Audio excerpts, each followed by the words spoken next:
ઠીક 8 વાગે મતગણતરીની શરૂઆત જે છે તે થઈ હતી અને તે અંતર્ગતની વાત કરવામાં આવે તો સૌથી પહેલાં પોસ્ટલ બેલેટ જે છે તે મતગણતરીની શરૂઆત કરવામાં આવી હતી, જે અંતર્ગત 130 જેટલા પોસ્ટલ બેલેટ જે છે તે મતગણતરી અંતર્ગત મતગણતરી જે છે તે યોજાતી અને ત્યારબાદ 23 રાઉન્ડની મતગણતરી એટલે કે ઈવીએમમાં પડેલા મતો જે છે તે અંતર્ગતની જે મતગણતરી જે છે તેની શરૂઆત થઈ હતી। તે અંતર્ગત અત્યાર સુધીમાં કહી શકાય કે 10 જેટલા રાઉન્ડ જે છે તે પૂર્ણ થઈ ચૂક્યા છે અને 10 રાઉન્ડના અંતે કોંગ્રેસ જે છે તે 12,000 જેટલા વોટથી આગળ ચાલી રહ્યું છે। એટલે કે આ સીધા દ્રશ્યો જે તમે સ્ક્રીન ઉપર જોઈ રહ્યા છો, સ્ક્રીન ઉપર જોવા મળતા દ્રશ્યોને આધારે વાત કરવામાં આવે તો ગુલાબસિંહ રાજપૂત જે છે તેમને અત્યાર સુધીમાં 48,253 જેટલા વોટ જે છે તે તેમને પ્રાપ્ત થયા છે। એ જ રીતે સ્વરૂપજી ઠાકોરની વાત કરવામાં આવે કે જેઓ ભારતીય જનતા પાર્ટીમાંથી ચૂંટણી લડી રહ્યા છે, તેમને 35,846 વોટ જે છે તે 10 રાઉન્ડના અંતે તેમને પ્રાપ્ત થયા છે। અને એ જ રીતે અપક્ષની વાત કરો તો અપક્ષ જબરજસ્ત ફાઇટ જે છે તે આપી રહ્યું છે અને અપક્ષને અત્યાર સુધીમાં 11,956 જેટલા વોટ જે છે તે મળ્યા છે। અત્યાર સુધીમાં 1 લાખ વોટની જે છે મતગણતરી પૂર્ણ થઈ ચૂકી છે। હજુ સુધી 1 લાખથી પણ વધારે એટલે કે 1,19,000 વોટ જે છે તેની મતગણતરી જે છે તે બાકી છે। આ વિધાનસભાની ચૂંટણી જે છે તે યોજાઈ હતી ને વિધાનસભાની ચૂંટણી અંતર્ગતની વાત કરવામાં આવે તો અંદાજ તેમાં 2,19,266 જેટલા મત જે છે તે કુલ મત જે છે તે પડ્યા હતા અને તે પૈકી પુરુષોની વાત કરવામાં આવે તો 1,20,617 જેટલા પુરુષોએ મતદાન કર્યું હતું।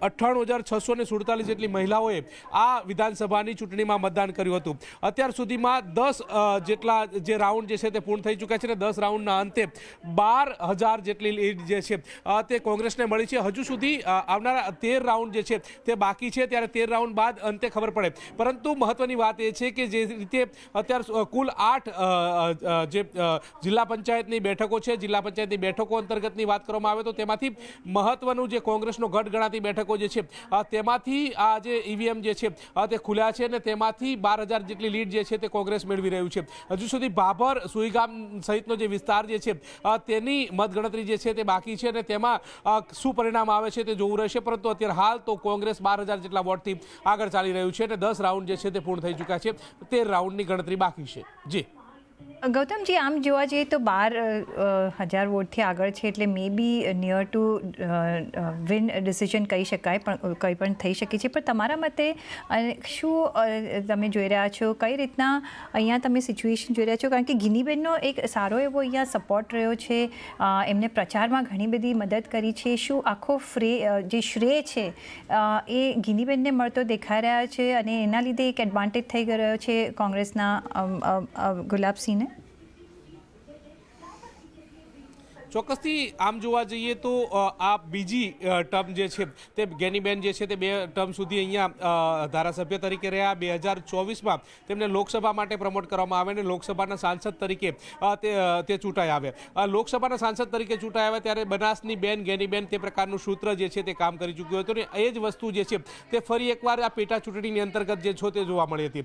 પેટા ચૂંટણીની વાત કરવામાં આવે તો જબરજસ્ત ફાઇટ જે છે તે જોવા મળી હતી, એટલે કે કોંગ્રેસમાંથી ગુલાબસિંહ રાજપૂત વચ્ચે, ભારતીય જનતા પાર્ટીમાંથી સ્વરૂપજી ઠાકોર વચ્ચે અને તે જ રીતે માવજી પટેલ જે છે તે અપક્ષના ઉમેદવાર તરીકે આ ત્રણે ત્રિપાખીઓ જંગ જે છે તે જોવા મળ્યો હતો। કુલ 10 ઉમેદવારો જે છે તે મેદાને હતા।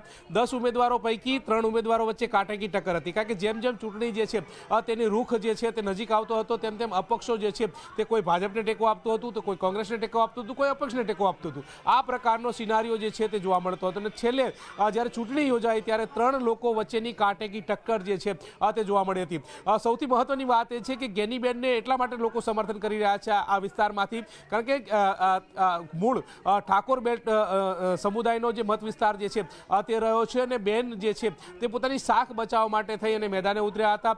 તદુપરાંત લોકો વચ્ચે તેઓ જતા હતા। એક સંમેલન જે છે તે યોજાયું હતું ને સંમેલનની અંદર ખુદ આપણે આ દ્રશ્યો જે છે તે નિહાળ્યા હતા કે સંમેલનની શરૂઆત થાય તે પહેલાં જ ગેનીબેન જે છે તે 2 કલાક પહેલાં જ આ સંમેલનમાં હાજરી આપી હતી। સંમેલનમાં હાજર રહેનાર તમામ લોકોને તેઓ આવકારતા પણ નજરે પડ્યા હતા. આ તમામ સમીકરણો જે છે તે લોકોને ઉડીને આંખે વળગે તે પ્રકારના છે, કારણ કે આમ જનતા જે છે તે નેતા તેમને સીધા વેમાં મળે, લોકો તેમને સીધા રીતે મળી શકે તે પ્રકારનો એપ્રોચ રાખતા હોય છે. ને આ પ્રકારની જે ચૂંટણી પ્રચાર દરમિયાન જે છે તે નીતિ રીતિ જે છે તે ગેનીબેનની જોવા મળી હતી. ને ક્યાંક આ પણ ફેક્ટર જે છે તે કામ કરતું હોય તો નવાય નહીં, એ પ્રકારની પણ બાબતો જોવા મળતી હોય છે. અને સાથે સાથે એક વાત એ પણ સ્પષ્ટ કરવામાં આવતી હતી કે ગુલાબસિંહ રાજપૂત જે છે તે આ પેટા ચૂંટણી લડવા માટે આવ્યા છે, કાયમી લડવા માટે નથી આવ્યા. તે પ્રકારની બાબતો જે છે તે ગેનીબેનના મુખેથી પણ ચર્ચાતી હતી. એટલે કે આ તમામ સમીકરણો જે છે તે જોવા મળતા હતા. અને લોકો વચ્ચે એક તેઓ ચર્ચા કરતા પણ નજરે પડ્યા હતા. તેઓ જ્યારે ચૂંટણી પ્રચાર કરતા હતા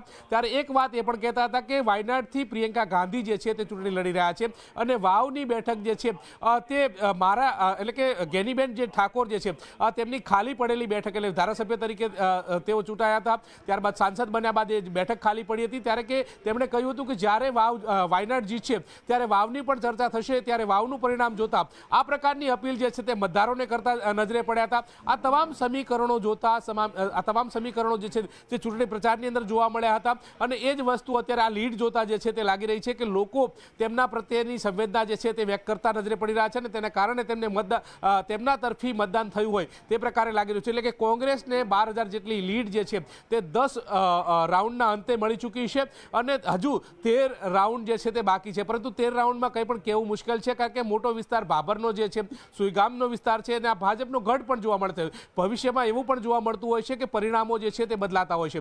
પરંતુ એક વાત ચોક્કસ રીતે જોવા મળતી હોય છે કે જ્યારથી આ જે ચૂંટણીની વાત કરવામાં આવે તો વાવ વિધાનસભા બેઠકની અંદર 70% જેટલું મતદાન જે છે તે એવરેજ થતું હોય છે. 2012ની વાત કરીએ તો તેમાં 74% જેટલું મતદાન જે છે તે થયું હતું ને ત્યારે ભારતીય જનતા પાર્ટીનો વિજય થયો હતો. પરંતુ તે ટ્રેન્ડ જે છે તે ફરીવાર બદલાયો. એટલે કે 2017ની જે ચૂંટણી જે છે તે આવી અને તેમાં 81% જેટલું મતદાન જે છે તે આ બેઠક ઉપર થયું હતું. ને આ બેઠક ઉપર 81% મતદાન સાથે કોંગ્રેસે જે છે તે કમબેક કર્યું હતું. ત્યારબાદ 2022ની ચૂંટણી થઈ, તેમાં પણ 70%થી પણ વધારે મતદારોએ મતદાન કર્યું હતું અને તે ફરી એકવાર કોંગ્રેસને સમર્થન હતું. કોંગ્રેસ હેડ્રિક તરફ આગળ વધતું હોય તે પ્રકારે અત્યારે હાલ લાગી રહ્યું છે, કારણ કે પેટા ચૂંટણી હોવા છતાં મતદારોમાં એટલો જ ઉત્સાહ જે છે તે જોવા મળતો હતો. ગ્રામ્ય વિસ્તારના મતદારો જે છે તે વહેલી સવારથી આવતા હતા. મતદારોનો ઝુકાવ જે છે તે પણ એક ગેનીબેન તરફ હોય તે પ્રકારના રૂખ જે છે તે ગ્રામ્ય વિસ્તારની અંદર જોવા મળતો હતો. અને તે જ રીતે આ પેટા ચૂંટણીમાં પણ 70%થી પણ વધારે મતદાન જે છે તે થયું છે. અત્યાર સુધી 1 લાખ મતગણતરી જે છે તે પૂર્ણ થઈ ચૂકી છે. હજુ 1,19,000ની મતગણતરી બાકી છે. ત્યારે 12 લાખની લીડ જે છે તે લીડ આગળ અકબંધ રહે છે કે કેમ તે અત્યારે હાલ તો ચર્ચાનો વિષય છે. પરંતુ અત્યારે હાલ તો કોંગ્રેસને લીડ મળી છે તે ચોક્કસ છે. જી જણાવી રહ્યા છો કે અત્યારે કોંગ્રેસને લીડ આપણને જે મળતી દેખાઈ રહી છે ને ઘણો મોટો ફાળો આ લીડને માટે આપણે જે કહીએ કે ગેનીબેનનો અહીંયા આગળથી રહ્યો છે. ગેનીબેનની જે લોકપ્રિયતા છે એને કારણે અહીંયા આગળ કોંગ્રેસને ફાયદો થઈ રહ્યો છે, કોંગ્રેસના ઉમેદવારને ફાયદો થઈ રહ્યો છે.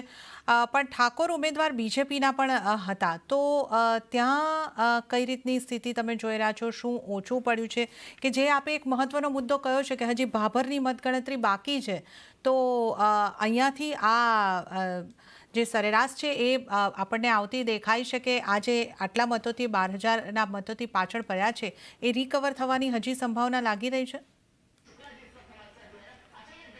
ચોક્કસથી અત્યાર સુધીમાં જે ગણતરી જે ચાલી હતી, એટલે કે અત્યાર સુધી 10 રાઉન્ડ પૂર્ણ થયા છે.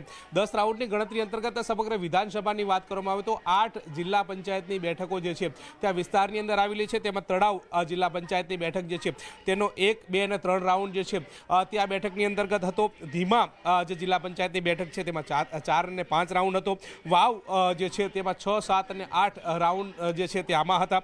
માળકા જિલ્લા પંચાયતમાં 9, 10 અને 11 રાઉન્ડ જે છે તે આમાં આવે છે. આ સમગ્ર વિસ્તાર જે છે તે ગેનીબેનના સમર્થિત વિસ્તાર રહ્યો છે, કોંગ્રેસનો સમર્થિત વિસ્તાર રહ્યો છે. પરંતુ સુઈગામની વાત કરવામાં આવે તો સુઈગામ જે છે તે અગાઉની ચૂંટણીમાં જોઈએ તો ભારતીય જનતા પાર્ટી તરફનો ઝુકાવ જે છે તે અગાઉ પણ જોવા મળતો હતો.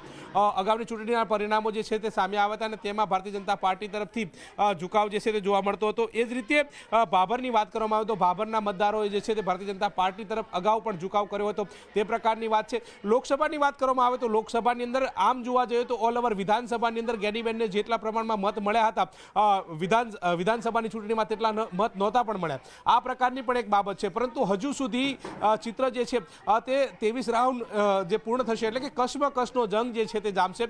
ત્રિપાખીયો જંગ હતો. હજુ સુધી અપક્ષના ઉમેદવાર જે છે તેમનો વિસ્તાર જે છે તે પણ બાકી છે, એટલે કે તેમના વિસ્તારમાંથી તેઓ કેટલા વોટ જે છે તે ખેંચી લે છે અને અપક્ષ જે છે તે કોની ગેમ બગાડે છે તે ઉપર પણ સૌ કોઈની નજર જે છે તે મંડરાયેલી છે. આ તમામ બાબતો જોતા અત્યારે હાલ તો એક જ વસ્તુ સ્પષ્ટ રીતે જોવા મળી છે કે 10 જેટલા રાઉન્ડ પૂર્ણ થઈ ચૂક્યા છે.